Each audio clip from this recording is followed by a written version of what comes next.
around. I'm about. Should I get a neon sign? Maybe. What's up? What's up, live family? I'm a little crooked there. That's okay. Let's fix that. Boop, boop. Grand Rising. Hello, Renee. Tiana. Hello. Little Veronica Bongo. I like that name. Misty Bad. Hello, hello. Welcome. Hippie Viking. Blooms by Bridget. What's up, everybody? Good morning.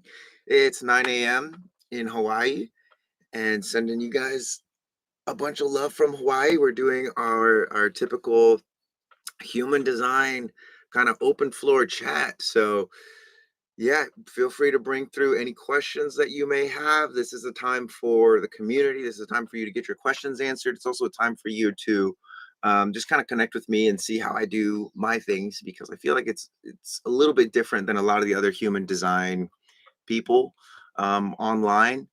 Um, yeah, so how bad is it that I'm a martyr heretic manifesting generator? It's the worst. No, I'm kidding. I'm a 3/5 reflector, and the guy that developed my favorite app for human design is a 3/5 manifesting generator. So it's actually great. And it's funny that you asked that question of like, is that bad? Because it's only bad if you like resist making mistakes, and you resist like bringing forward solutions that are going to rub people the wrong way.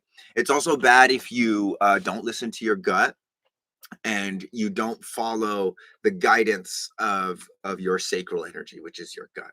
um 2 p.m. in Missouri. What's up? Good things to you as well, my friend. So yeah, so there's no such thing as a bad design.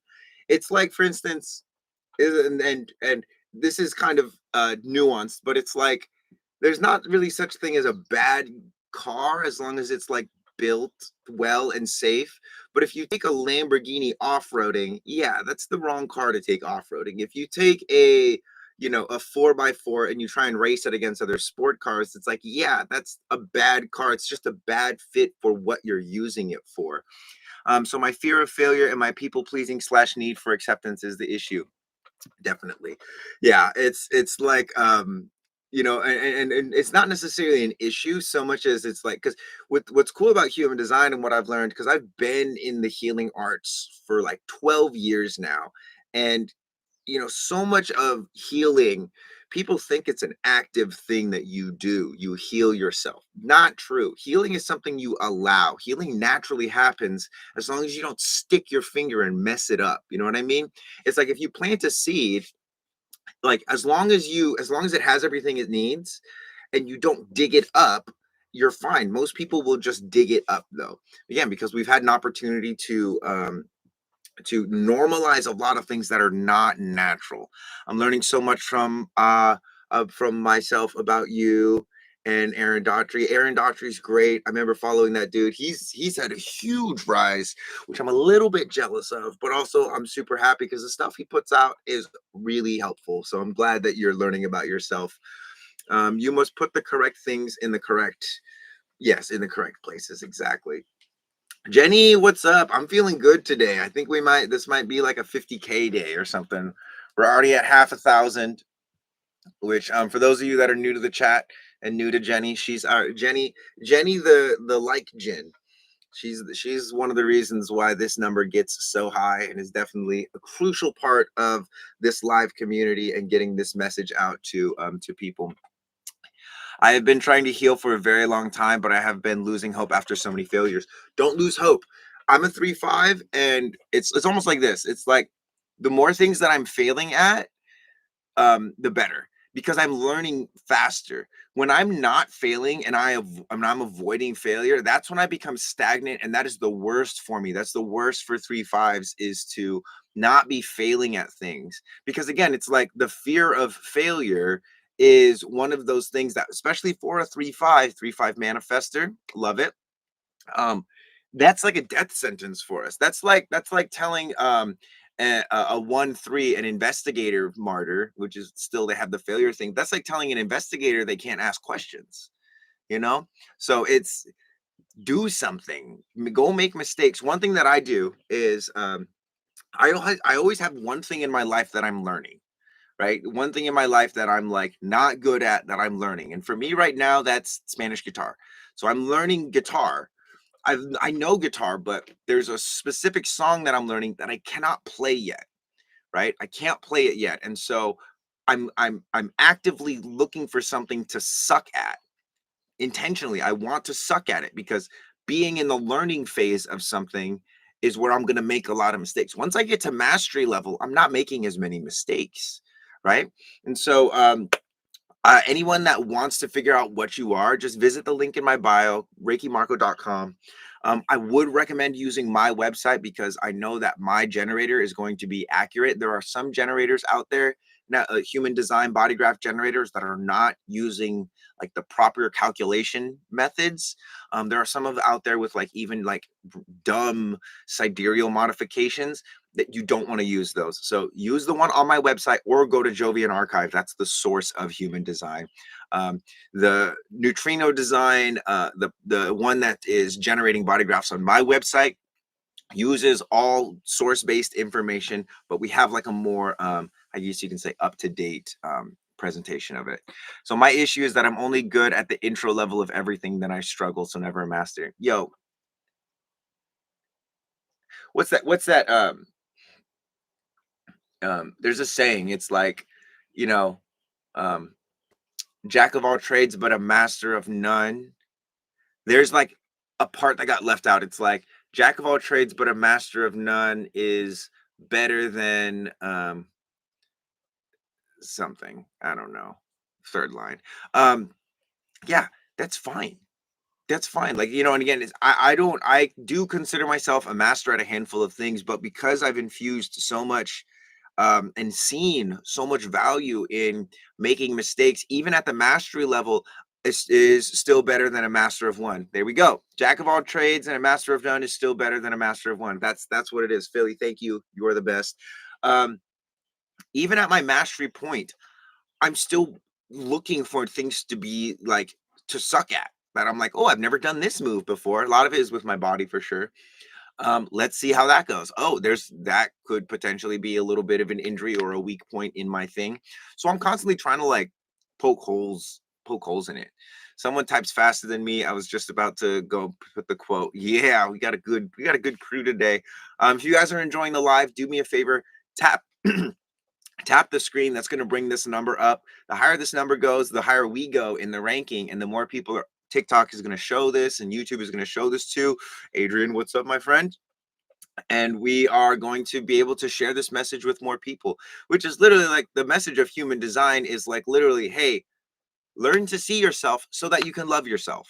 Most people miss the first part. They don't learn to see themselves and they automatically start trying to love themselves and they end up loving things that they've normalized but are not natural, which sucks. So, human design, I think, is one of those speed bumps that's like, hey, before you start to love yourself, let's see if you can actually see yourself who you are. Because a lot of people have blinders on and it's from like mom and dad think this is good, my boyfriend girlfriend thinks this is good, and so it puts you in a state of what's called locked focus, which is the inability to see in your peripherals. But human beings, when we're locked and focused, right, we are only using a fraction of our physical, mental, emotional power.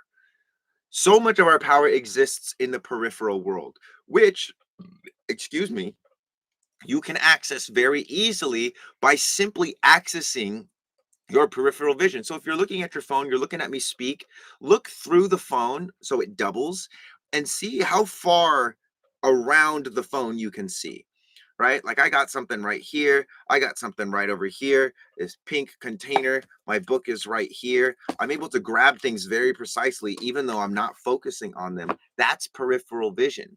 Then that's proprioception too, the ability to know where things are in space without needing to focus on them. So anyway, how can I tell if it's me or if it's something because of my trauma or abuse? So if you are a manifesting generator, your sacral is going to be the thing that will guide you. Now you might move through some emotional waves, especially if you're emotionally defined, like if you have solar plexus authority, your emotions will be the thing that gives you clarity on whether or not something is actually yours or something that you picked up, right? And your sacral will also do that for you. So paying attention to the emotions and the sacral, emotions if you're solar plexus defined, sacral if you're just sacral authority. And again, it's one of those things where again you're really going to suck at it at first, probably. Great, you're a third line. Keep sucking. Learn, right? Learn. Even climbing ivy plants have peripheral vision without eyes. It's so beautiful. That is awesome.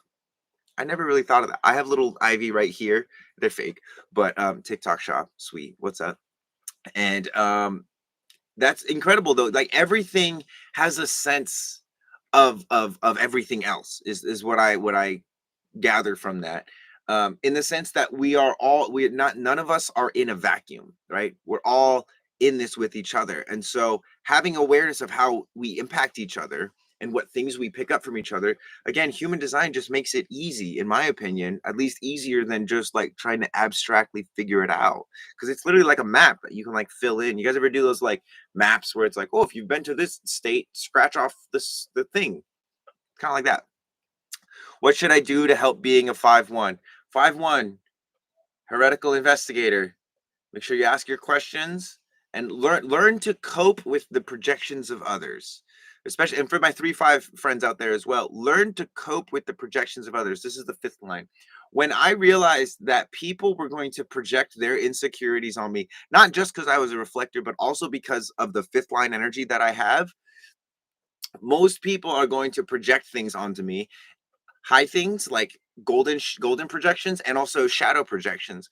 Once I learned to take those projections and not immediately get defensive and be like, well, no, you're doing this, that's a projection, but to be like, oh, thanks for letting me know that, I became more receptive and open to them. They destabilized me less, not only because I was pushing against them, but also because I actually found some things in their projections that it was like, oh, I actually was doing that thing for me, thinking I was doing it for you. Great. And it's made me more reserved. Generally speaking, with human design, you want to be, generally speaking, more reserved with your energy and have a higher standard for what is actually going to get your energy, if that makes sense. What you're going to give your energy to, raising the standard there, especially for projectors, reflectors, and generators and manifesting generators. What do I find of numerology? Numerology is great. It's not something that I study. It is at the heart of human design. But again, it's like numerology. One reason I like human design is because it's so specific. And when it comes to numerology, it's not that it's not specific. It's just not as specific as human design. So I love numerology. It's part of human design, but I study human design because of how specific it is. Um, is this for 3-5s? Not necessarily, although I have been talking about it quite a bit. I'm a projector 4-6. I struggle with the invitation thing, especially when I know I can help someone. You're supposed to struggle, Philly. You're supposed to struggle because here's the thing is you will never know how good it feels to have people inviting your counsel if you're always sharing stuff and counsel and helping people that don't want to be helped, that don't are not able to recognize your ability to help them. You will never know how good it feels to be invited to help someone and successfully help someone until you stop trying to help people just because you can help them. It's a hard thing to say, but it's like one of these things where it's like if someone's hanging on a cliff and they got both hands like this, and you're like, grab my hand, and you reach a hand out, and they're not grabbing your hand, how are you going to help them? If you grab them and try and pull them up, yeah, sure, that could help them. But there's people who are like one hand hanging, ready to grab a hand. Let those people find you. Let those people find you. Because the people that don't want to let go to grab your hand, they're also not going to be able to let go of the thing that's causing them pain that you need to help them with in the first place. The one thing to remember is that just because you have a solution in your mind doesn't mean that you're going to bring it forward. That's what I was talking about with the fifth line stuff. Part of my fifth line of accepting projections is realizing like, wow, if I stop trying to help people that don't want my help, I get a lot less projections. Cool. And it makes me feel bad because I'm like, oh, but I could really help that person. It's like, oh, but they're not actually available. They're not opening their hands. They're not receptive. So it's like pouring water into a cup with a lid on it. It doesn't matter how much good water you have. If there's a lid on that cup, it's just going to fall. It's not going to go into the cup. So anyway, So true as a projector. Yes, yes, exactly. My life has been absolutely shifted in the most beautifully chaotic way since finding you. Yes, Gina, I'm so happy to hear that. Beautifully chaotic, because that's part of again human design. Surrender to the form. Learn to see yourself so that you can love yourself. So important to recognize. Like, there's a lot of chaos. There's a lot of things that our mind can't make sense of, and it's not supposed to. It's not like the mind is not going to make sense of your emotions. The mind is not going to make sense of a fight or flight thing. The entry point to accepting and loving those pieces is not through the mind, it's through those pieces, right? If you want to become healthier, tune more into how you feel in your body. Take better care of your body. You don't need to learn more health tips. If you want to become more emotionally sound, don't apply your mental energy to your solar plexus and your emotions. Feel your emotions. Move through the somatic waves of your emotions. You don't need to learn more techniques about emotional regulation. You just need to pay attention to your emotions more. Any advice for those of us struggling with physical, biological issues that are blocking us? Um, totally. Again, there's actually something that's really interesting recently.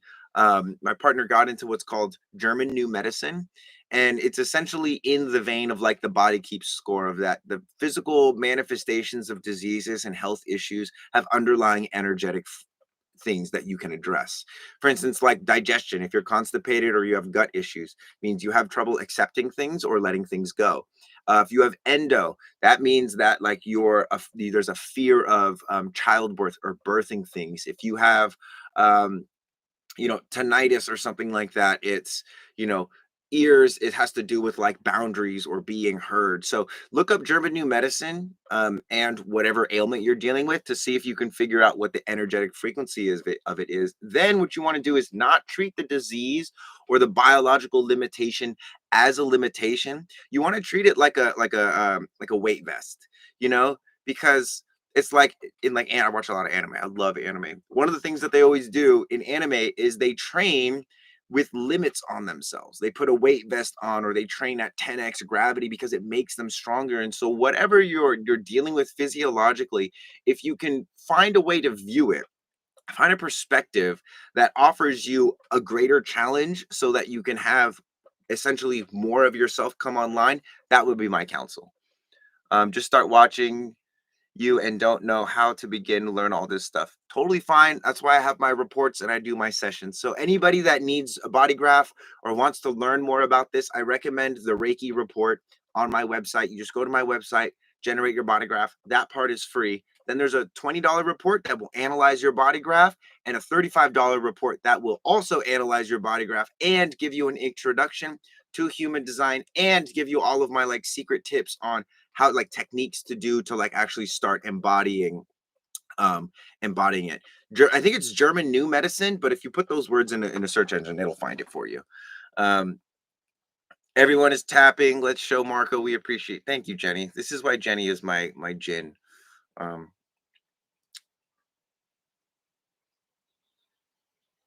I followed you and got like 10 followers from fake accounts pretending to be you. Definitely, there's a lot of fake accounts. Please don't send.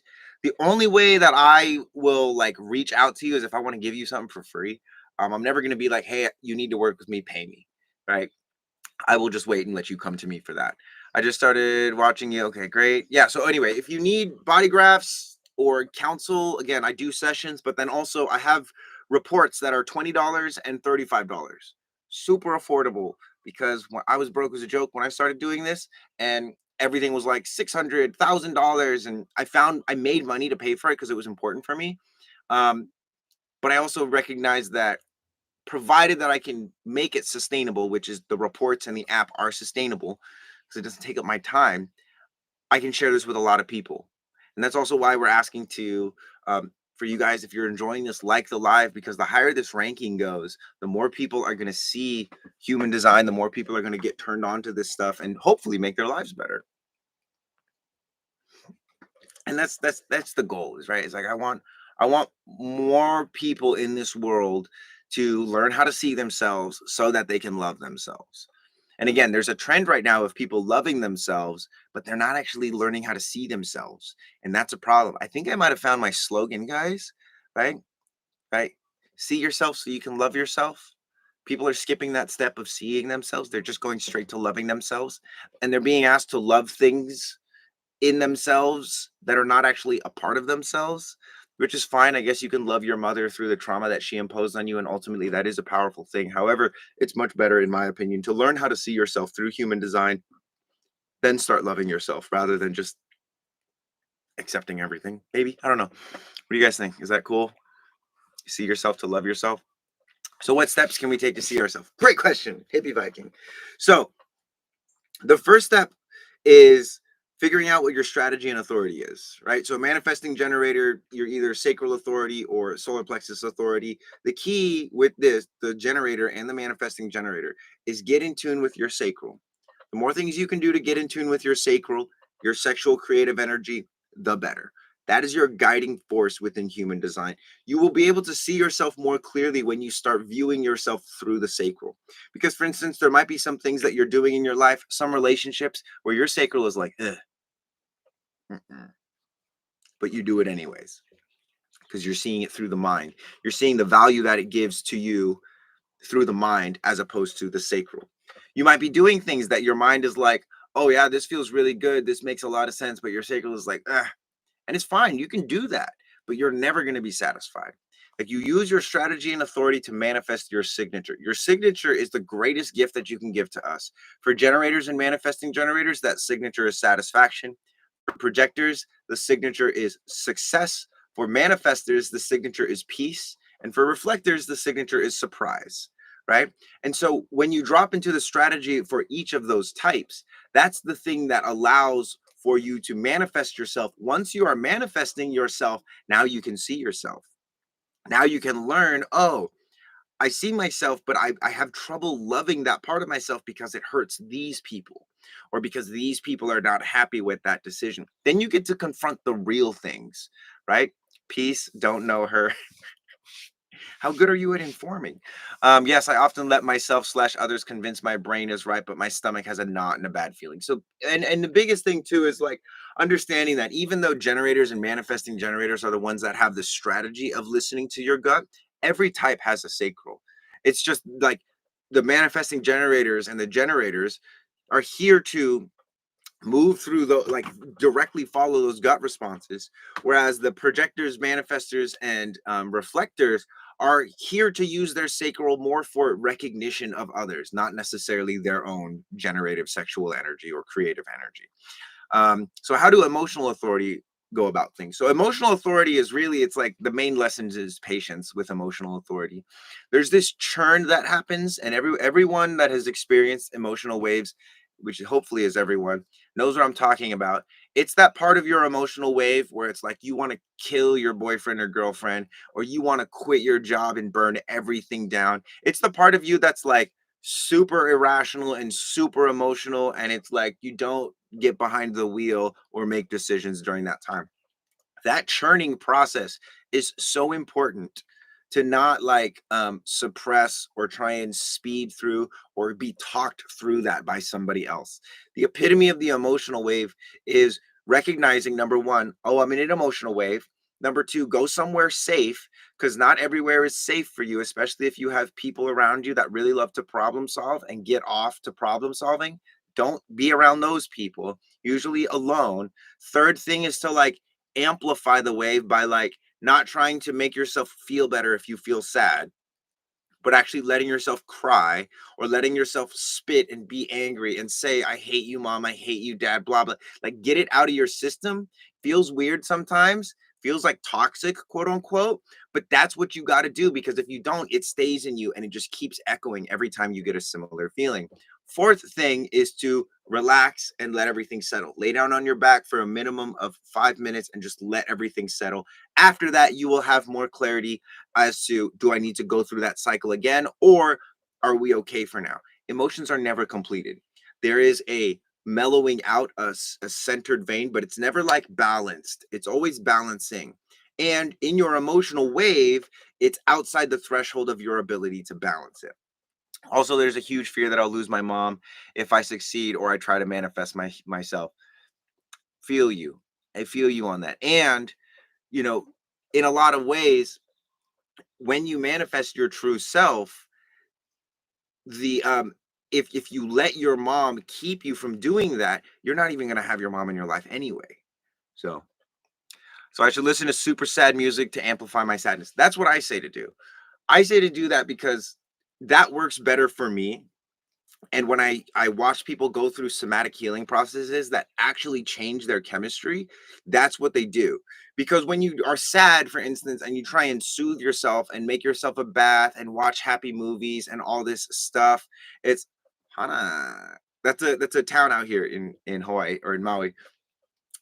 When you try and like soothe the emotional wave by making yourself feel better, what happens is it's the same thing as applying the mental, like rationalizing and problem solving your emotions. Like if the energy is moving, like let the energy move, right? And by the way, yes, Jenny, definitely don't burn your building, don't light your work building on fire.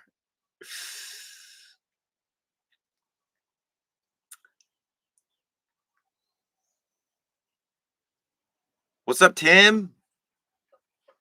Reflector, gang, gang, gang. This is so helpful. Wonderful. I'm so happy it's helpful. And again, emphasis on step number two. Like, don't don't attempt to process your emotional wave in front of somebody. Um, like for acceptance. Like that's not the time to. That's not being vulnerable.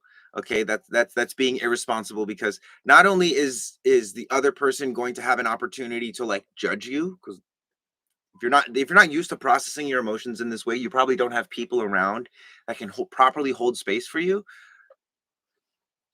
But you're also like putting your wave on them. Like if you're moving through like a lot of sadness and you love someone, it's gonna be kind of like, hey, I'm gonna be moving through some things, and I don't want to bring your energy. Oh, what did I just do? I accidentally added someone to the. How do I get them out of there? I did not mean to do this. Oh, here we go. Leave, disconnect. Yeah, I don't want to burden them either. And it's not that it's a burden to them. It's a double-edged sword because it's like if you quote unquote put your emotions on somebody else, there's a natural, very natural thing where human beings will want to help each other. But if you don't know how to help someone, you're going to do whatever it is that helps you, which may not be the thing that helps you or helps the other person. And so it's not about burdening other people, it's actually about lightening the load. Because when you are moving through your emotions, everyone is going to have their 2 cents about what to do and how to make it better. And a lot of the time, again, they're going to do that thing where they are trying to problem solve from the mental, or they're attempting to like preserve your health and your sanity and all this stuff, when it's like really like just put yourself in a place. Step two, put yourself in a place that's safe, where you can like punch and scream and cry and not feel like other people are going to judge you, because it very much is one of those things where it's like you won't be able to express the thing fully sometimes if there's somebody watching you, right? So it's not about burdening them. It's actually about lightening the burden because other people's energy will convolute your emotions straight up. And another thing that is worth mentioning is that when emotions arise, that's not the only time to be able to work on emotions. One of the best ways to work on emotion that's totally slept on and under talked about is through something like soft tissue. Okay, so this is a lacrosse ball, and I will lay on this lacrosse ball and seek to remove adhesions in my physical tissues that will then help free up any water that's holding on to memories or trauma that I can then cry out, pee out, bleed out, come out, sweat out, spit out. Any way that water leaves the body is going to be an opportunity for trauma or memory to also leave the body. This is why, again, we want to use the emotional wave while you have the opportunity to cry. Cry your ass off, get to the end of those tears, exhaust all of the tears, exhaust all of the sweat. Because when you get to the end of the emotional wave, that's where clarity sets in. And then step four, so important, lay down, let the clarity actually settle in before you start making a post about it. Or you call your friend and you tell them, I moved through this emotional wave and blah, blah, blah, blah, blah. Like emotions are such a personal thing. Um, and if you don't take responsibility for them at first, again, you're going to become codependent. You're going to become exhausted. You're going to become, to other people, possibly like a burden or a pain in the ass to be around because you're always moving through emotional waves with their help, not actually building resilience on your own. Anyway, I think we froze. Did we freeze?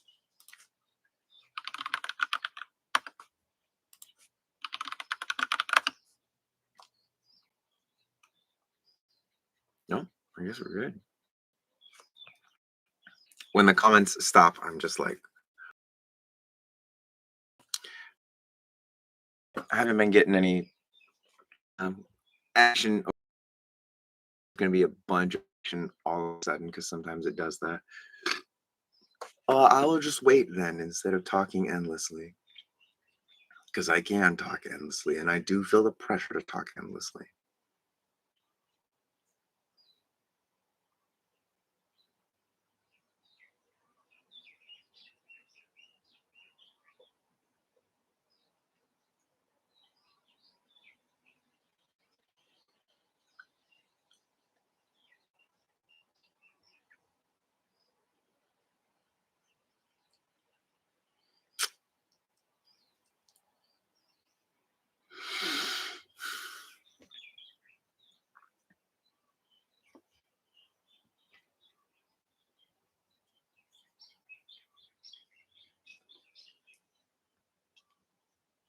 Hmm. There we are. What's up, guys? Sorry, I had a moment there. If you watched me just like sit and just stare at the screen, is because I wasn't seeing any messages. Um, yeah. So for anyone that wants to know what it's like to meet a reflector, one thing you have to recognize is just because someone has that body graph doesn't mean that they're actually living that life. Like I've definitely spent a lot of time and energy and experimentation on like how do I actually embody my how do I actually embody my reflectorness? It's been years. I've been doing this for like 9, 10 years now. And one of the things that I find a lot is that, especially because I'm a 3-5, people will just project onto me a lot. They'll be like, wow, you're living the dream, you're doing this, like really good projections, or really like projections. And I was talking about this. So one thing that I will say is I do have a community course portal that if you go on my website and you find the archive, you can subscribe to that. It's only 11 bucks a month. It will literally teach you how to do this. But what I want to share with you is that if you just take a ball and you like lay on it, whether it's your shoulder, avoid nerves. You can roll over joints, but what you're going to do is you're going to lay on this ball and then surrender and invite the ball deeper into your tissues. Because what you're looking to do is you're looking to like get these knots out, right? Like I have a knot there. If I just stretch my shoulder or whatever, it's not going to solve the problem. I need to come in here and actually tease out the knot, right? It's not as simple as just like stretching around it. You actually go and tease out the knot. And so there are adhesions, which are hardened, calcified, mineralized parts of our body that if you use what's called nociception, which is the body's ability to relax things that are being held, after 2 minutes of being held, my body will start to relax and then ultimately let go. So, using the trigger points to relax parts of your body and let go, it's kind of like using an etch a sketch to erase something, a drawing that's been there. And then now that tissue is free to be reincorporated into the body. Part of the archive is also learning biomechanics, which is how specifically to walk, run, and throw like a human being. We are over identified as human beings with um, sitting desks, being on smartphones, um, watching TV, driving, a lot of this sitting, but we're designed to walk, run, and throw. And so a lot of our adhesions, the thing that we use to the soft tissue to get out, those are limiting our movements and therefore our thinking and our emotional process. So I do this thing pretty much every day. And I will literally just like spend at least 10, 15 minutes a day soft tissuing parts of my body. And like I said, in the archive, there are sequences that will literally just like walk you through a full low body hour-long sequence, a full upper body hour-long sequence. And if you do those things every day, not only will your physical pain go down, but your mental and emotional processing will also be benefited by that. So anyway, when I sing to a big crowd, being a reflector is amazing. Dude, straight up. I love when I have a good crowd or a group of people listening to me make music because it's so, yeah, that's something really incredible. Would you talk someday about a lunar return, how to read it? Very into that. So lunar returns are pretty simple. It's like for me is gate 48. Every time the gate 48 goes into, or the moon goes into gate 48, that's like my lunar return. And essentially what I'm looking at with my lunar return, you know, is really just like, how do I feel about, it's like a point of reflection. How do I feel about my relationships this past 28 days? How do I feel about my partnership? How do I feel like my romance? And it's not something that I necessarily have a chart for, although I just thought of a great idea, which I'm totally going to do. I can't talk about it right now, um, but I'm going to create something for reflectors because it's definitely, it would be like how a business would audit themselves. It would be like that. And so I'm going to do, thank you for the question. I'm just going to write some notes real quick, guys. Please hang in there. Yeah, for all my reflectors, because I want to find a way to help reflectors. And I think this,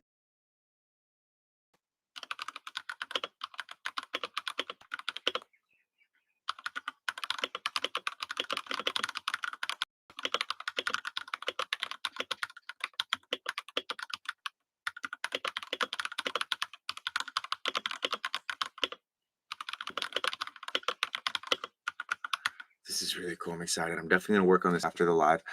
If someone is generator, for example, but his personality is a reflector and body also, can he relate? So here's something really important about human design, and it's really cool because there's there's like rules that you got to learn in the sense of like, technically speaking, a generator, even if they have a projector design and a projector personality, because those two things are in the same body, you're always going to have the aura of a generator. However, I can definitely see how you would relate because of that. Now, again, technically speaking, no. But if you do relate, what that is telling me is that your mind and your body are sort of separated in a sense, right? That if you relate a lot to a reflector, it might mean that you're not engaging with your sacral as much as you could be. So that's what I will say with that. Again, everyone can relate to anything at any point. Just because you relate to something doesn't necessarily mean that it's inherent to you. Again, you might have been taught to relate to God or to music in a certain way, and that's not bad. It's just where is the original, how do we actually gauge our level of relation, right? Is it a mental relation or is it a sacral relation?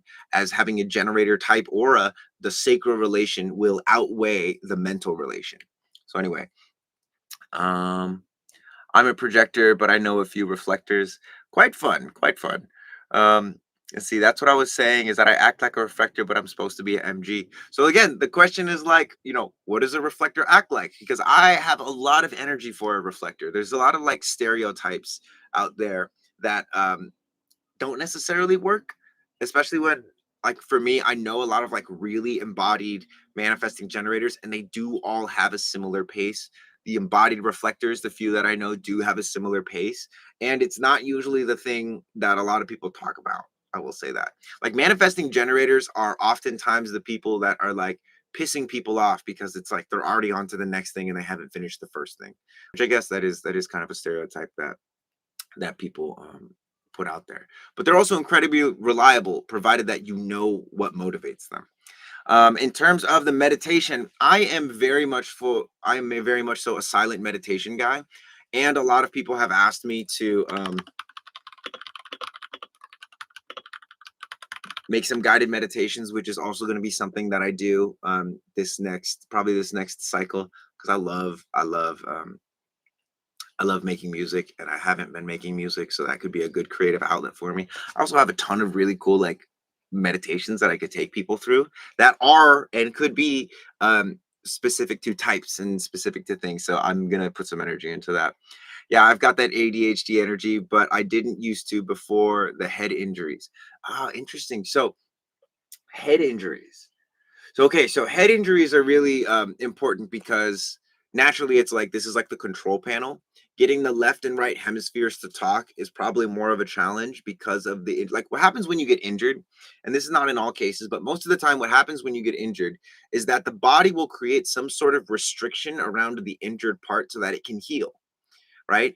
So that it's not interrupted by external forces. But you don't take that off. Like a doctor can't just cut that off. You have to cut it off for yourself. One of the things that I would highly recommend if you do have these head injuries is called sensory mechanics, which is also in the archive. It's basically like these like eye exercises and face exercises, things that you can do to like strengthen your head. You can also soft tissue parts of your head, like temples, this brow right here, your jaw, a lot of this stuff. Which again, a lot of that is in the archive. So definitely go check that out. Another thing I'd like to know more about is the compromise for each channeling gate. So compromises are fun because it's like it's where like let's say you have a full channel, like let's say you have the 1222 channel that connects the solar plexus to the throat, and let's say your partner has the 22. And this is actually a compromise channel that I have with my daughter. She has the 1222, and I have the 22. So when you have an overlapping like that, it's kind of like let's say my daughter has like always has access to this road. She always has the ability to know like when is it appropriate for her to share her emotions? When is it not appropriate? Now she can still decide against following that awareness, but she will have that awareness and have the energy of when it's appropriate to share, she'll have the energy to share. Again, she can go against it. Me, I have the openness. I'm always ready to share, but I'm not always attuned to like when it's actually time to share. I can tell when certain people are sharing out of tune or out of time, but I can't always do that. When I'm with my daughter, I get inflated. I feel like I know when it's my time to share more often. And I'll get upset with people when I'm like, dude, you should have let me share. That's not something I can necessarily claim for myself because that 12, the caution, the voice of like knowing when to be cautious and knowing when not to be cautious is undefined for me. But because my daughter has the channel and I'm around her a lot, that 12, there's part of me that's like, oh, this feels really good. Let me take advantage of this. But it's not part of my inherent circuitry. It's part of a compromise channel that I have with my daughter. So one of the things that you have to learn about compromise channels is how to read this gate does this, that gate does that. The channel does this. I only have one part of that bridge. Where am I like synthetically turning this on outside of our relationship or turning this on inside of our relationship as a way of enforcing like, oh, I know when people are talking in a turn, I know when people are not are I know when people are being cautious and it's good and it's a natural thing. I know when people are not being cautious and it's an unnatural thing.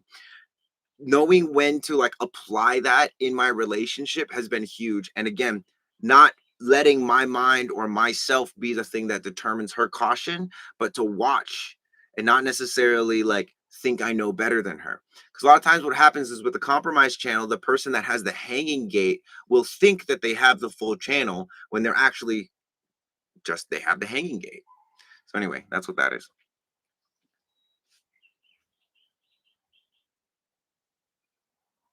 It's been a struggle for almost 10 years. Yeah, hippie Viking, like, swear to God, work on your sensory mechanics, work on making your face wider and deeper, work on your peripheral vision, and work on your left to right hand-eye coordination, which all of that in the arc is in the archive. It'd probably be one of the like, it's probably like a physical therapist. Again, you have to like physically do the things. And again, in 3-5 way you're being when you can get to the point where you feel like I was gifted these head injuries so that I could overcome them. Now I move better and see better and my senses are better than they've ever been before because of the injury. Because when bones get broken, they heal back stronger. When you rip muscles through working out, they grow back stronger. When we get knocked down, if we're willing to get back up and do the things that are necessary, we get stronger. And I have a lot of friends with head injuries that literally avoid biomechanics because it makes them feel stupid. And it's not that there's something wrong with you. It's that when these things happen, certain things get unplugged. Again, certain things get wrapped up really tight so that they can heal. But you have to be the one to. Yes, it took me a long time to find a doctor to listen to me or try to help. Yeah, most doctors are like, "You're fucked. Here's some medication," and that sucks. So how do compromises compare to electromagnetic then? Cool question. So electromagnetic is where I have one gate, you have the other gate. So for instance, if I have the 22 and someone else has the 12, that's an electromagnetic. Electromagnetics are typically going to be more like chemistry oriented. They could be conflict oriented, kind of similar to the compromise channel, but generally speaking, it's one where there's this sensation of like, oh, you have the missing piece that I don't have. And so, whereas my 22, my openness might be able to make you a little bit less cautious and feel a little bit more comfortable in sharing whatever it is that you need to share. And your caution might help to temper my openness and make me a little bit more reserved. And that could be, again, to either person's exaltation or detriment. Just because you have an electromagnetic channel with someone does not mean it's always going to be chemistry. It might also be points of conflict. You might also look at them and be like, why do you do things that way? They might look at you with the same kind of mind. And that's a part of it. So again, awareness around like electromagnetic is, oh, you like complete the channel. Compromise being like you already have the channel complete and I have this compromised element over here. That's kind of it. Yes, took me so almost E1, new head, TBI and ND, wanted to study brain psyche, so I think it's destiny. Yep. And again, in doing that, again, the thing that you like, quote unquote, are limited by, that might be the thing. There's so many other people that are limited by it. So if you can overcome that, and that is the way of the 3-5. I've tried everything. I've tried everything. That's why I know this is the best. I've tried all of the apps, guys. I've bought all the reports. I've done a lot of sessions with people. That's why I really feel confident in saying like my stuff is the best that it can get at the best price because I've literally done everything else. I've done yoga. I've done so many. I've done all like Reiki. I've done all the things. And not that those are bad. And I infuse a lot of Reiki into my teachings here. But that's why when I talk about human design, I'm not just talking about human design. I'm talking about Reiki. I'm talking about biomechanics. So many different things. So anyway, can you explain what the dream graphs are? Yeah, when we go from like this to like this, we're more like dogs and cats than we are like humans. It's having our spines directly up and down like this that allows us to have 9 centers. When we go down, we drop down consciousness levels, right? We're more vulnerable, we're less susceptible to some of like the human things that we are when we're upright.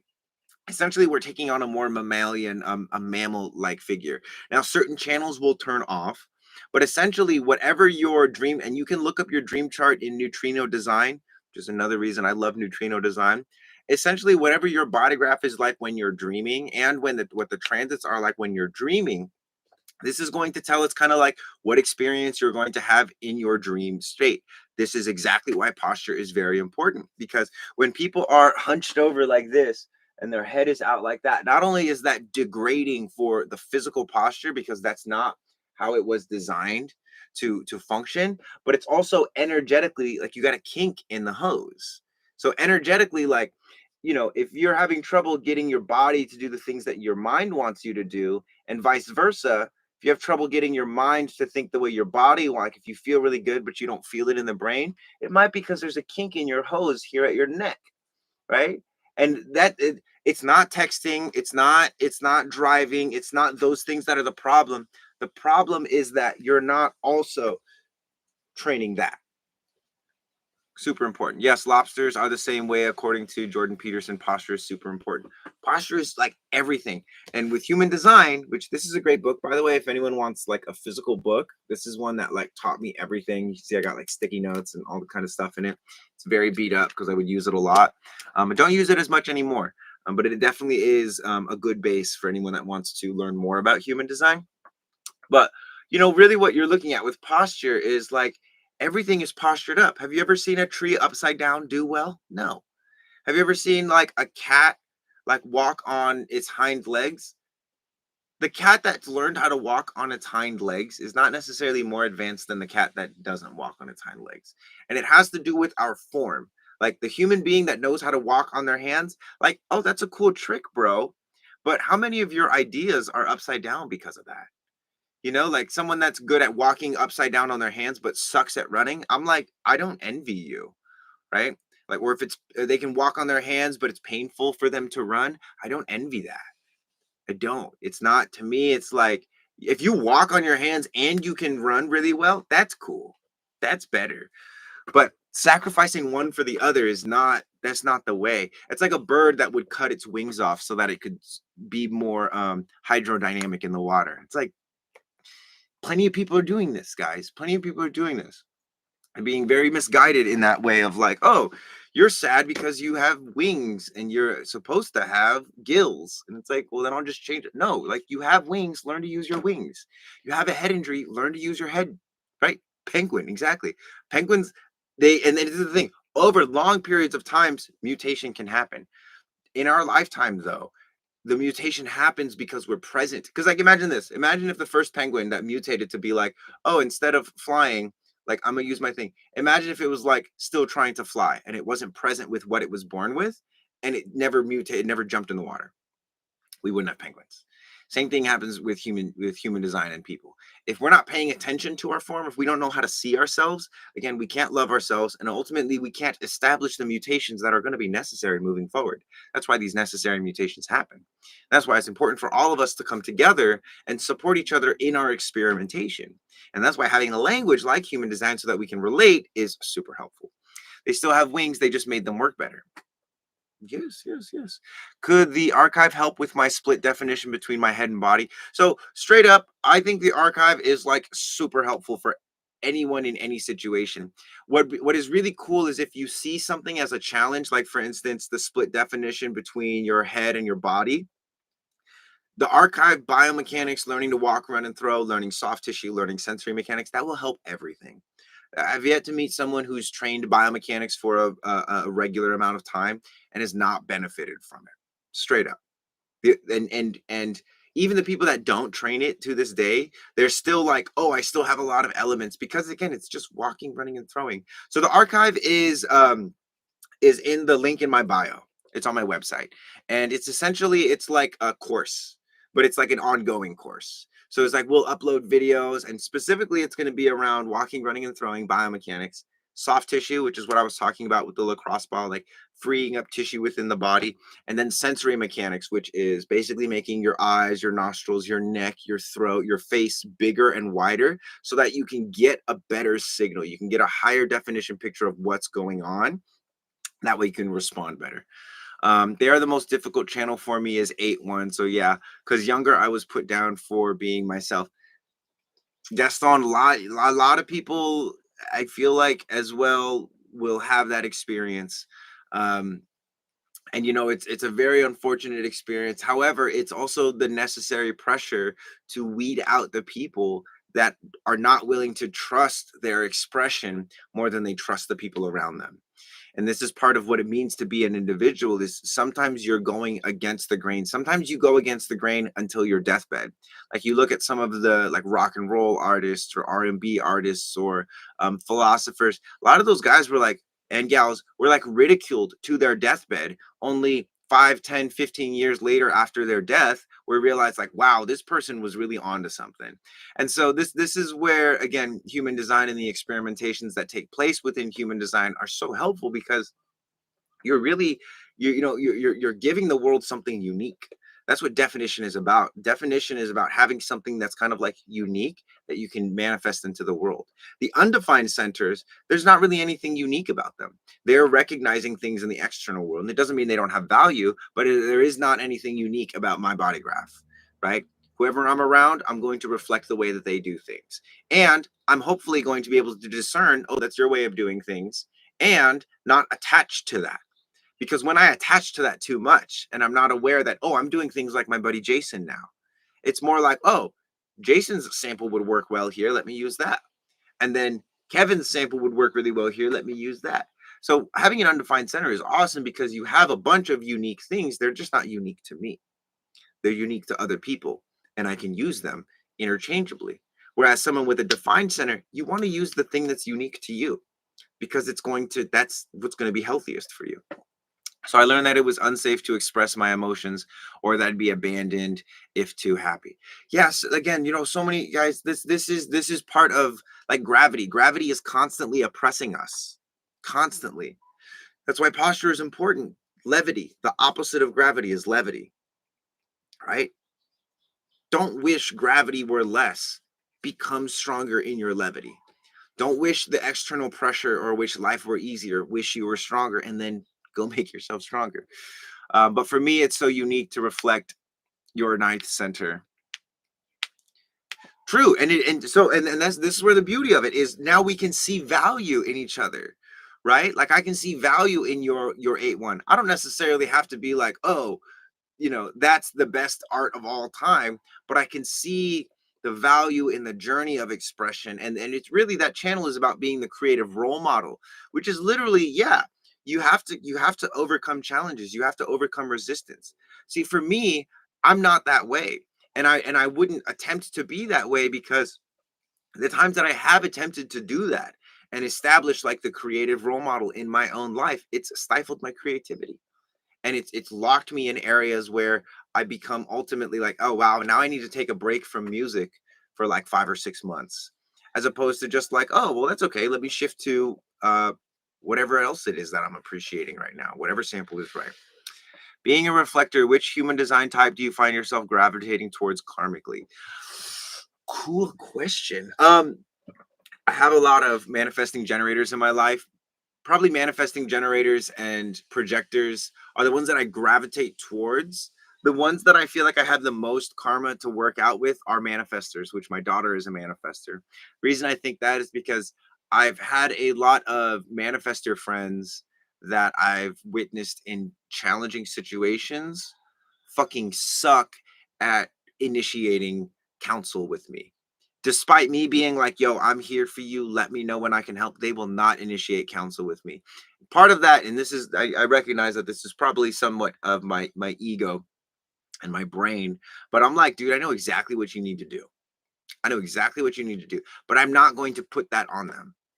I can let them know hey, I have counsel for you. You just got to reach out to me. Right. But I know not to be like, hey, I need to tell you about this stuff. So anyway, yeah, that's my answer. Cool question. You guys have really good questions. Thank you. Yeah, for you, it's like when we see you, we all see something different. Exactly. Yes, exactly. With a lot of angle. It's all reflector. Yeah, and it's fun to be a reflector when you don't assign a lot of value in, um, like how you say, everyone perceiving me in the same way. I have a question. What does it mean when an aura looks like tentacles? Serious question. So that could be that to me, that's a projector aura because projectors' auras are very penetrating. Um, but then again, if you're perceiving the aura, it may not necessarily be that is based off human design. It might just be what their energy is doing. Like for instance, there's plenty of generators who have like tentacle auras that are like reaching out and penetrating people.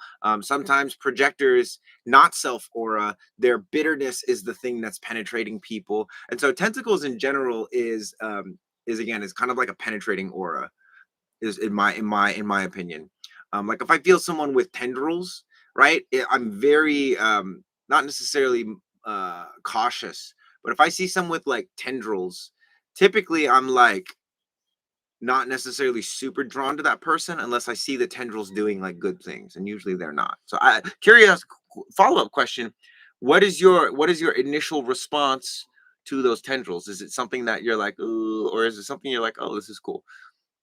This is my aura. My husband can see auras, and other people won't get close to me if they can see my aura. Oh, interesting. That's funny. Yeah, I said the exact same thing. I'm like, I don't know. I'm pretty cautious of it.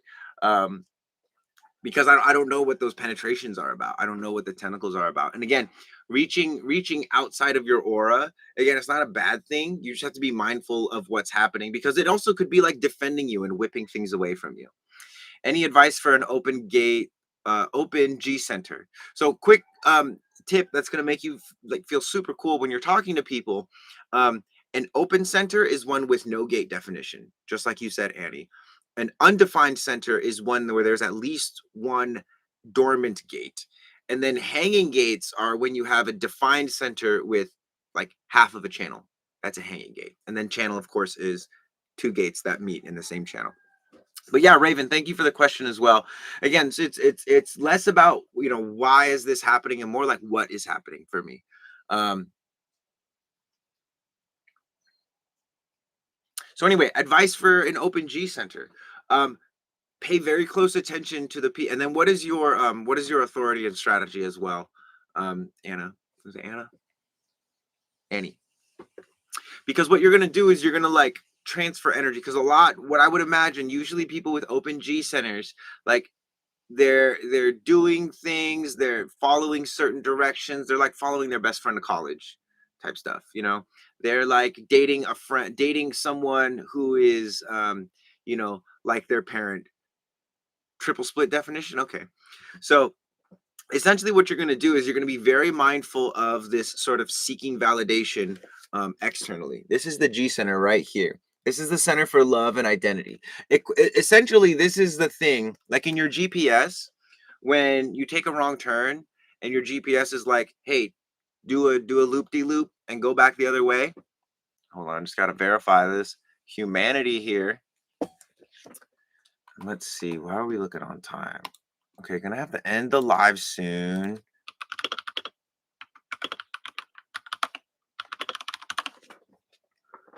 But the G center is that like it tracks us through time and space. And so having an totally open G center, you know, it's almost kind of like no matter which direction you go, you're not going to get that notification you're moving in the wrong direction. In one of the ways that you're able to recognize other people are going in the right direction or other people are not going in the right direction, that makes you sort of not very good at recognizing when you're moving in the right direction. Now what that means is that, especially for an emotional generator, what you're going to do then is drop into your emotions. It's not, am I moving in the right direction for myself? It's, what does my emotional clarity have to say about this? In moving in the quote unquote wrong direction for you, usually you're moving in the wrong direction because someone else is moving in the right direction and you also want to move in the right direction, so you're just moving the same direction as them. Or someone else has this type of identity, this personality, they show up this way in parties, so I'm going to also show up that way in parties. That is where you'll get into trouble. And it's fine to do that for a little bit. It's like being really good at imitating people but then never stopping imitating people. And then when you're not imitating people, thinking that like, well, who should I imitate next? Who should I be next? Which direction should I move in next? Those kinds of activities for you are not fruitful. You can ask them, you can spin your gears all day long, but the most fruitful things for the emotional generator to do are going to be to honor their emotional authority, move through their emotional waves, right? Or tune into your sacral, right? Things that satisfy your sacral, that's the direction that you should be moving towards, things that honor your emotional state and things that satisfy your sacral. That's the direction you need to be moving in. um Identities, love, all of that stuff, you will find love, greater love than you can ever imagine, if you stop trying to move in the direction or stop trying to adopt the identities of other people and just start to recognize them and celebrate them. Right, like one of the things, you might see someone of your friends doing really well at something that you're like, man, I wish I was good at that. Have Celebrate them for that. That will feel as good, if not better, than you doing the thing that they're doing. Sorry, but your look so cool. Wow, thanks. Sweat. Being a 3-6 man gen sacral authority, I've heard you grow into the six. Any advice for surrendering? Totally take your time. Like up until 30, you're a third line. And part of you will never not be a third line because you are a 3-6. So forgiveness is the name of the game between 0 and 30. Learn as much, do as much as you can, make all your mistakes in that time. And then when you hit 30, give yourself permission to like pull back, right? Especially if you're like a projector or a manifesting generator or a generator, like go find yourself a place where it's like harder for people to reach you, and like accept and be willing. It's kind of like get your wiggles out in the 30s, because when you go into that 30-40 range, right, there's a big pullback. And in terms of like surrendering to it, one of the things that you can do is quite simply just like make yourself harder to access, right? Because you want to be in a state of more reflection. One of the things that I definitely can empathize with a lot of people, because I've lost a lot of friends. They're still alive, but I don't spend as much time with them as I used to, and they used to be my best friends. Is accept that, hey, the people that are going to like seek me out when I'm in my hermitude, those are the people that I want to be with. And if no one seeks me out, I don't want to be with those people anyway. Right. So really recognizing that, these phases in your life are here to prepare you so that when you do turn, 50, 45, 60, between the like 45 and 60 range, then you can actually re-enter the world as a role model. So anyway, don't worry, people avoid me when I'm not in the mood. Exactly, and that's partially what the moods are there for you to do anyway. People don't want to be around people that are processing emotional energy, um, because it's very consuming, right? It's very, very consuming. As a 5-1, I struggle with my social acceptance and sharing of my gifts with the world. Any advice? Totally. So I would say with 5-1s, and what else is your type and all that stuff? 59, woke up 2 years ago. Let's go. That's what I'm talking about. Carla, thank you. 6-2, and the mistakes keep going. I think it's a permanent part. Totally is like, again, you're still going to make the mistakes, but there's going to, I guess you can say, there's going to be more room for reflection, um, in that sixth line part of your life, or in the being on the roof part. There's going to be more room for reflection, and if there's not, again, maybe make some more room. Make some more room in your life for that. Tracy, you're welcome. Happy that landed with you. If you love Marco, tap tap tap. Yeah, guys, I'm gonna have to jump off here in a little bit. Um, but we've been doing great. I thought it was going to be a 60K day, but I'm happy with 13. If maybe we can get to, let's try and get to 15,000. That's what I need. That's what would do good. That's how we did it last time, Jenny. I was like, let's get to 15,000. Let's get to 20,000. Tapping is clapping. Thank you guys. Yeah, this was great live. I think I also just saw Prana enter the chat, which I'm sad I have to go, but um, Prana is he's one of I call him an architect of human design. So if you enjoy human design, send some love to Prana. Epic human being, has taught me a lot about human design, and yeah, just incredible person. Doesn't spend as much time on social media as I want him to, because I know he's got a lot of wisdom for people, but he does what's important. He follows his sacral, which I can totally respect. Um, Yeah, and like just like that, we're at 15,000. All right, you guys rock. I love you. I'll see you probably on Friday. So the new schedule that we're gonna try out is Monday, Wednesday, Friday at 9 a.m. for an hour and a half, depending on if I have sessions and stuff like that. So please bring your questions. I'll see you Friday. Feel free to check out. I have a bunch of playlists on TikTok that can definitely help. They're center specific. There are Hawaii time, guys. Sorry, 9 a.m. Hawaii time. So set an alarm, follow. Again, if you need any human design stuff, just check out my website. If you want to get on the archive, also check out my website. All of the services that I offer are available there. One-on-ones, couples reading, business sessions, reports, the app, the archive, all of that stuff is on the website. And again, I do my best to make everything as affordable as possible, because I want you guys to have this information, and I want you to share it if it helps you. And if it doesn't, let me know so I can make it better. Um, Much love to you guys. Kai kaha. Yes. Aloha kakayaka, my friends. Mahalo for spending this time with me. May you all have the most beautiful, blissful, blessed, and graceful day possible. I'll see you on Friday. Aloha. All right, YouTube. You guys have been lit. Ruben, if you're still here, I'll answer this question. Gate 44, help with sales. It always seemed more karmic to me. Gate 44 is like knowing what people's pain is. Like if you are trying to sell something to someone, one of the things that you can ask is like, how do you feel like this is going to help you? Connect the thing that you're selling to limiting their pain or relieving their pain. 44 is great at that. Oh, I have the channel 26. Oh, cool. Sweet. Yeah, so the 44 is the awareness of like where the pain is. I'm the top agent in my sales team. That's freaking, that's what's up. Yeah. So the 26, 44 is like Now I know where it came from. Exactly. It's lit. Until I got into human design. This is awesome, Ruben. So cool. And it's also about innovating, it's also about like, how do I become the best using my fear of the past? Like, fear of the past is not necessarily a bad thing. It's an awareness of what can come back to bite you. And using that awareness, it also gives you the will. Well, if I know what's going to come back to bite me and I remember what happened before, I can be the best because I can prepare for it.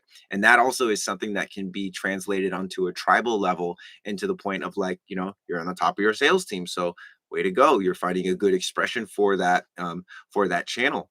Use that energy, use that willpower, exert that will to be the best. Exert, that's what's also going to keep you healthy. So anyway, and the 952, so that one is about like sitting still and meditating and that kind of stuff.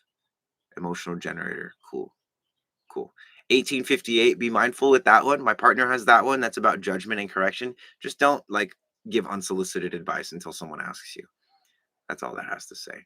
952 is very much so about sitting still and being like the mountain. I know it's hard, dude. It's hard to not give people advice and keep them from crashing into things that they're hurtling towards at 9,000 miles an hour. But if you do that, you end up crashing with them. So anyway, I meditate before I found out the 52. Perfect.